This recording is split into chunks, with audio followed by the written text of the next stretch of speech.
فطرت نوا پر پے بپے مجبور کرتی ہے.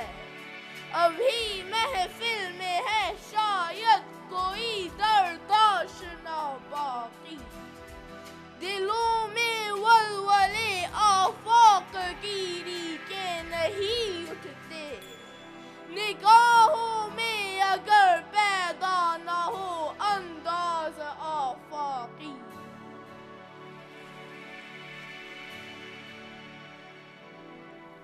نحمده ونصلي على رسوله الكريم وآله الطاهرين. نحمده ونصلي على رسوله الكريم وآله الطاهرين. أما بعد فأعوذ بالله من الشيطان الرجيم. بسم الله الرحمن الرحيم. الحمد لله رب العالمين. الصلاة والسلام على سيد الأنبياء والمرسلين وخاتم النبيين أبي القاسم محمد. اللهم صل على محمد وآل محمد وأجل فرجهم وآله الطيبين الطاهرين المنتجبين المعصومين المظلومين الذين أذهب الله عنهم الرجس وطهرهم تطهيرا. اللهم صل على محمد وآل محمد وأجل فرجهم. ولعنة الله على أعدائهم أجمعين من يوم هذا إلى يوم الدين. أما بعد فقد قال الله سبحانه وتعالى في قرآنه المجيد وفرقانه الحميد. أعوذ بالله من الشيطان الرجيم. بسم الله الرحمن الرحيم. والعصر إن الإنسان لفي خسر إلا الذين آمنوا وعملوا الصالحات وتواصوا بالحق وتواصوا بالصبر. صدق الله العلي العظيم وصدق رسوله النبي الكريم. صلوات محمد وآل محمد. اللهم صل على محمد وآل محمد وأجل فرجهم.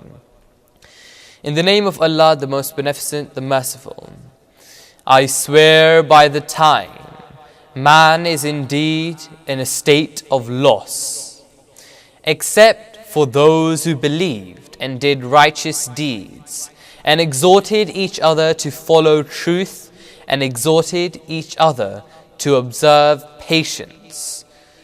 Again, Sadaqallahu al-Aliyyul Azim wa Sadaqa Rasulihin Nabiyyil Kareem. First and foremost, a very special, a very humble Assalamu alaikum wa rahmatullahi wa barakatuh today to everyone watching at home from my side. And unfortunately, in today's show, it will be only from my side. Of course, it's Zain Bhai operating behind the technical camera, the technicalities of today's show, running them. But on stage, it's only me today presenting this salam to you, because unfortunately, Hasnan isn't able to join me, as I'm sure you must have realized by now. In the emptiness, in the way the salawat isn't as strong as it usually is. So for that reason, I require you at home to recite salawat even louder when I say salawat, to support me even more and take the place of Asnan, who usually is the one to support the salawat. So once again, salawat. Allahumma salli ala Muhammad wa ali Muhammad wa ajil farajham. Before we go any further in today's meeting and today's program, I would like to first and foremost begin with a word of honor into the most honored one, the awaited, the sacred Noor of Sayyida Kainat, Noor Rasool, Farzand Batul, Imam Izmana, Ajjalallahu Ta'ala Farajham. And he, Ajjalallahu Ta'ala Farajham, has said, rest assured that no one has a special relationship with Allah.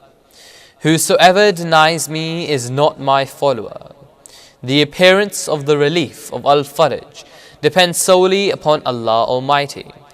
Therefore, those who propose a certain time for my appearance are liars.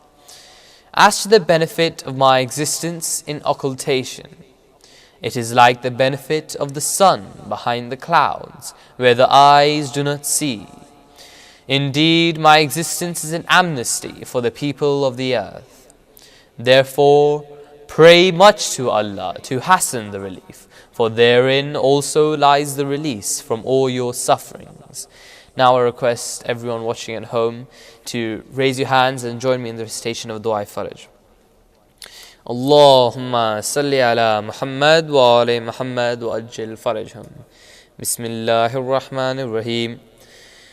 اللهم كن لوليك الحجة ابن الحسن صلواتك عليه وعلى آبائه في هذه الساعة وفي كل ساعة وليا وحافظا وقائدا وناصرا ودليلا وعينا حتى تسكنه أرضك طوعا وتمتئه فيها طويلا برحمتك يا أرحم الراحمين. اللهم صل على محمد وآل محمد وأجل فرجهم. O Allah, for your vicegerent, the proof, the son of Al-Hasan, send your blessings on him and on his forefathers, in this hour and in every hour. Be for him a guardian, a protector, a leader, a helper, a proof and an eye, until you make him live on the earth in obedience to you, and allow him to live therein for a long time. With your mercy, O most merciful of the merciful. Salawat Muhammad wa ali Muhammad. Allahumma salli ala Muhammad wa ali Muhammad wa ajil farajhum. Now I will request everyone to please re-raise your hands and join me in recitation of another dua which we have started inculcating in our show on a regular basis. Every time we meet, we have recited this dua, so I'm sure you must have memorized, if not memorized, then at least know the heart when I recite it and be able to recite it with me, and that is dua hifz iman. So I request everyone to raise their hands and join me in the recitation of this dua as well. Allahumma salli ala Muhammad wa ali Muhammad wa ajil farajhum.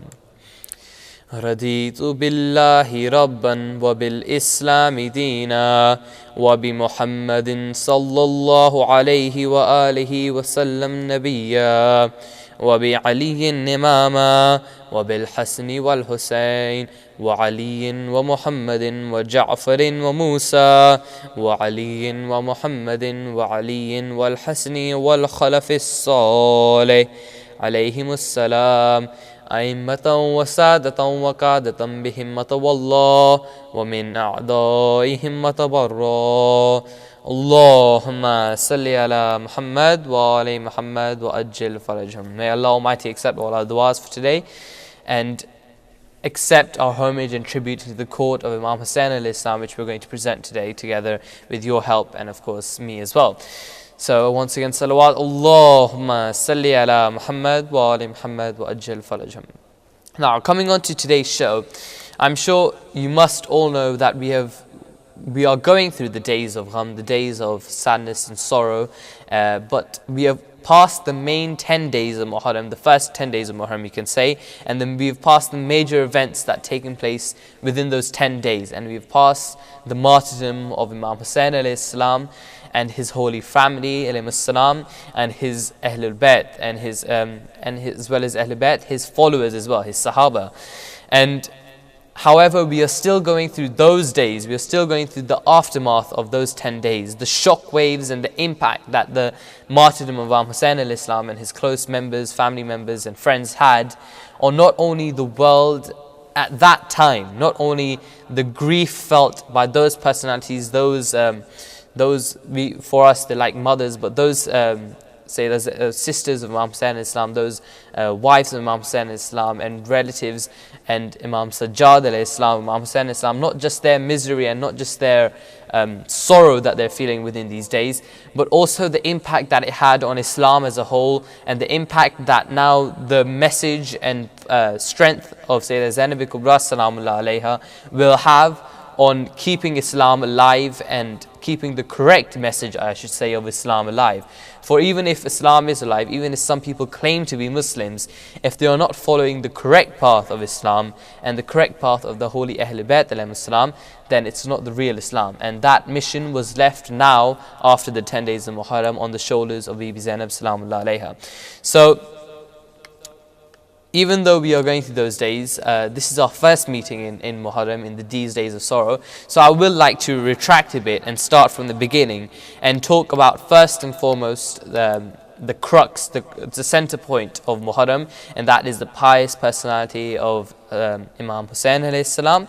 And inshallah, then we will talk and pay our tribute into the court of Sayyidah Zainab Kubra salamun alayha, Sayyidah Fatima Zahra salamun alayha, on the martyrdom of her son. And we'll talk more about not just Imam Hussain alayhi salam, but his relatives as well.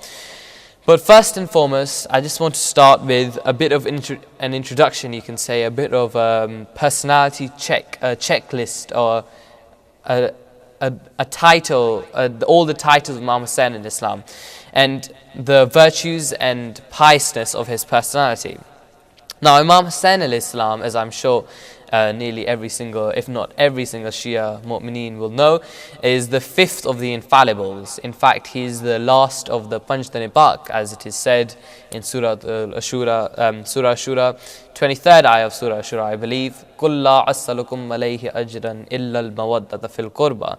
Those five personalities whose love was made incumbent and compulsory upon those who believe in Islam are Sayyidina Imam Ali alayhi salam, Sayyidina Fatima Zahra salamun alayha, Imam Hassan alayhi salam, and the last of them, the fifth of them, Imam Hussain alayhi salam. So Imam Hussain alayhi salam is the fifth of the infallibles, of the mantle, and this is again talking about the Hadith Qisa, which I'm sure every mu'mineen, mu'minat are well renowned with and well known with. He is the fourth Imam, and often he is known as the foundation of Islam. Of course, all the Imams have the biggest role to play in not only establishing the foundation of Islam, but continuing the correct method of Islam. But Imam Hussain in Islam in particular is known as to be the foundation of Islam due to his sacrifice in Karbala, which allowed for Islam to continue and to be in our hearts and become, for us to present it to, for me to present it to you at home, but for anyone to present it and talk about Islam in the correct method. That was all due to the sacrifices made by Imam Hussain alayhi salam. As well as that, he is known as Bina ila ila, Imam Ali Maqam, Imam Hussain alayhi salam, Sayyid al-Shuhada, Imam Hussain alayhi salam. Now, before we go on to talk about any of his virtues, let's just have a look at the relations Imam Hussain alayhi salam had. And inshallah, even through them, you can see the greatness of his personality and the piousness of his stature. Now, Imam Hussain alayhi salam's father, first and foremost, let's begin with his father was Imam Ali Karramallahu Wajhal Kareem alayhi salam. And who is Imam Ali alayhi salam? He is the brother of the Prophet sallallahu alayhi wa alihi wasallam.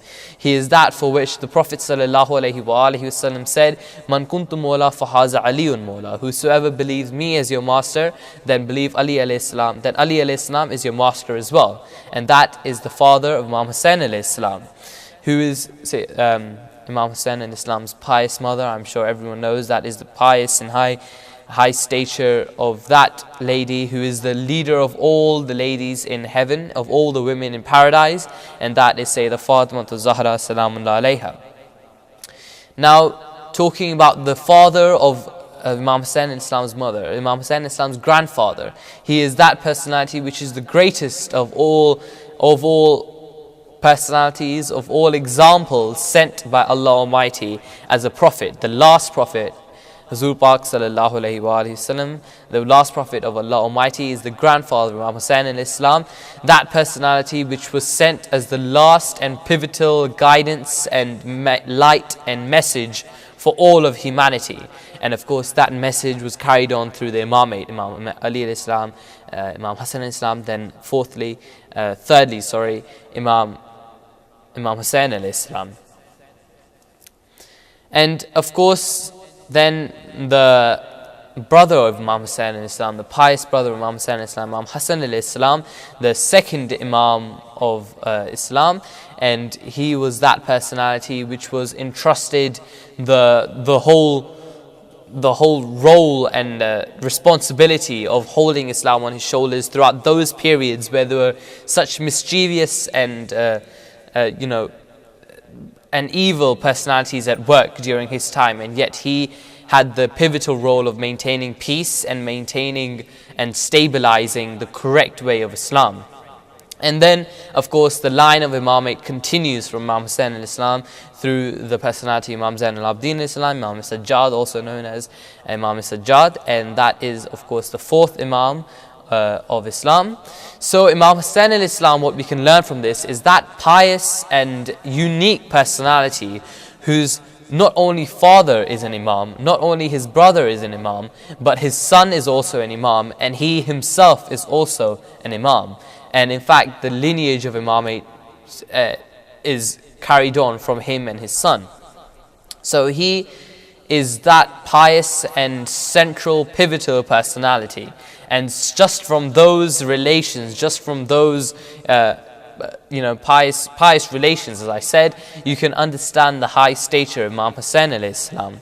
How lucky is that personality who is also himself an Imam, whose father is an Imam, whose mother is the leader of all the women in paradise, who himself, along with his brother, is the leader of all the young men in paradise, and whose son is also an Imam, whose brother is also an Imam. That is the stature of Imam Hussain alayhi salam. Now, as I mentioned at the start of this introduction, I said that Imam Hussain alayhi salam's title, one of his titles, is Sayyid al-Shuhada. Now, this means, of course, leader of all the shuhada, leader of all the martyrs. And what we have to understand in today's show is why is martyrdom such a special concept in Islam? And why is Imam Hussain alayhi salam, most importantly, known as the leader of the martyrs? So let us explore this in a bit more definition. Now, first and foremost, we have to start with the beginning, the entry point of Islam, you can say, the ticket to Islam. And that is, once a human being believes in Allah Almighty and His Prophet as the last Prophet of Allah Almighty, then he becomes a Muslim. This is by definition, not by character. Just you have to keep this in mind. But by definition, that person is known as a Muslim. As he says, La ilaha illallah Muhammadur Rasulullah. Of course, as mu'mineen we say, Aliyun waliyullah. But by definition, that person becomes a Muslim. A Muslim is that person, therefore, who submits to the will of Allah Almighty. That means that whatever Allah Almighty asks him to do, whatever Allah Almighty commands him to do, whatever Allah Almighty orders him to do, he has to obey Him. And the basic commandments that Allah Almighty has made compulsory and the common Muslim, everyday Muslim, everyone has to follow if they are Muslim, are known as the Furu'id-Din. Now, two important branches of the Furu'id-Din are very important to know, are those of Amr bil Ma'ruf, inviting people to good, and Nahi anil Munkar. So let's start off with Amr bin Ma'ruf, and this is inviting people to do good. This is a explanation of the surah which I recited at the start of today's show, where Allah Almighty says in Surah Al-Asr that surely man is indeed in a state of loss except for those who believed and exhorted each other to follow truth. Exhorted each other. And that is Amr bil Ma'ruf, inviting people to do good. So this means that as a Muslim, everyone has a duty, an inherent duty to guide people towards the right path, to guide people towards what is good and what is right and what is pious in Islam. Now, if Hassan was here, I would be asking him any opportunity that he may have seen in school, in his day-to-day life, where Amr bil Ma'ruf is important. But since he's not here, let me take that job from his shoulders and explain to you an opportunity, a moment where Amr bil Ma'ruf is maybe an important aspect. For example, if you're in the mosque and you see someone praying incorrectly, or if you see someone talking when, say, the azan is happening, then it is your duty there and then to tell them to stop what they're doing, to read it correctly. Unfortunately, nowadays, there's a lot of misconceptions between people, and they say that, why should we get involved in other people's business? This isn't the right attitude to take. This negates that which is ordained in the Holy Quran and that which is taught by the Prophet ﷺ. And of course, the second Furu'id-Din, which I mentioned, was Nahi anil Munkar. And this is preventing evil. And this means that as a Muslim, whenever we can, if you see something evil or bad happening, you should do whatever you can to stop that evil from happening. And of course, this isn't to stop it momentarily, but also it means that if you can, if it's possible, to make changes in society, in the community, within people, tell them, change laws if you have that power and stature, may Allah Almighty grant us that power, to make sure that these evil and these injustices won't happen again. And of course, this is all for the sake of positive development of the character and our iman as well. Now, what has this got to do, you may be wondering, to do with Imam Hussain al-Islam being known as Sayyid al-Shuhada? Now, when Imam Hussain al-Islam refused to accept Yazid as a leader of the Muslims, he was following the commands of Amr bil Ma'ruf and Nahi anil Munkar. Now, why, you may be wondering? This is because if he accepted Yazid as the leader, of course, na'uzubillah, this can never happen, but if he did, the people of that time would have known and in fact would not have known. The people of that time would not have known that Yazid was an evil person and that things had to change. If you didn't understand that, let me repeat. For example, he had to negate him, go against him, to show the people of the Ummah, to show the common Muslims that Yazid was an evil person and his rule wasn't justified and wasn't just, and to show that things had to change. Now, when we say that Yazid was an evil person, it's a very broad term when we say that. And a lot of people sometimes trying to say what was so evil about him. Of course, these are the misguided people. But when they say what was so bad about him, so let's just take one example of one historian who says Yazid was a pleasure-seeking person, who was a man who kept animals for hunting. He had dogs, monkeys, panthers, and he always held parties and got drunk. So just from this passage of one historian, how can we as Muslims ever accept Yazid and let him become the leader of the Muslims when he didn't even represent Islam? How can one become the leader of a nation when he has nothing to do with that nation himself? So therefore, on the contrary, on the complete opposite was Imam Hussain al-Islam. He was a living model of Islam. He was the face, his character was an example, a sunnat for us to follow, the correct method of Islam. His actions were those who are prescribed by Allah Almighty and the Prophet sallallahu alaihi wasallam. So, for that reason, to follow the tenets of Islam, of guiding people and showing them what is evil, he, Imam Hussain al-Islam, had to refuse bay'at, which is oath of allegiance. Now, we also need to remember that we as Muslims, even in this day and age, need to remember to tell people when they're doing wrong and guide them to the right path. And sometimes holding up the virtues of Amr bil Ma'ruf and Nahi anil Munkar is not easy. In fact, there is a lot of struggle whilst holding up these pious virtues. And that struggle, in fact, is known as jihad.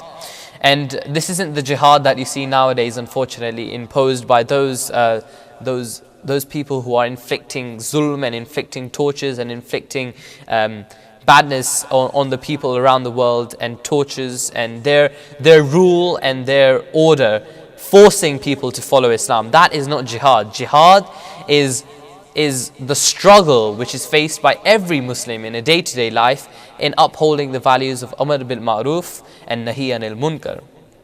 And in this most extreme cases, and this is the case which I'm talking about, Karbala for example, this is not easy, and this struggle can mean that we have to give up our life, and that is known as shahadat. When you give up your life in the way of Islam, and the correct shahadat, this is what I'm talking about, not these suicide bombers who claim to be shahadat, who claim to accept shahadat as their rightful end. That's not shahadat. In fact, we all know it's not, because self-harm is prohibited in Islam. But shahadat, or becoming a shaheed, in fact, is what Imam Hussain al-Islam had to do, because his struggle in those times, imagine such a leader, which, as I just explained, such an imposed leader once again, likewise these people who are imposing the rule right now in certain Middle Eastern countries, such an imposed leader was in leadership and ruling, that the only extreme case was for Imam Hussain al-Islam was to give up his life and become a shaheed, a martyr. And of course, he wasn't alone in this act. Many of his close family members and his close companions became martyrs with him. And for that reason, his jihad, his fight, was the greatest of all fights. Without his shahadat, Islam would not be able to live on in day-to-day life right now. And for that reason, he is known as the leader of all the martyrs, Sayyid al-Shuhada. And on that note, I would like to just finish, before we go to a break, just finish with a short verse of the Holy Quran. And in the Quran, Allah Almighty says, "Do not think of those that were killed in the way of Allah as dead. They are alive and they get their sustenance from their Lord." Surah Al Imran, verse 169. So this just shows you the high stature of martyrs in Islam. So whilst you ponder over this and imagine the stature of the leader of all the martyrs, Sayyid al-Shuhada, Imam Hussain al-Islam, I'll request you to take a short break. Allow me to take a short break, and I'll rejoin you in a few minutes.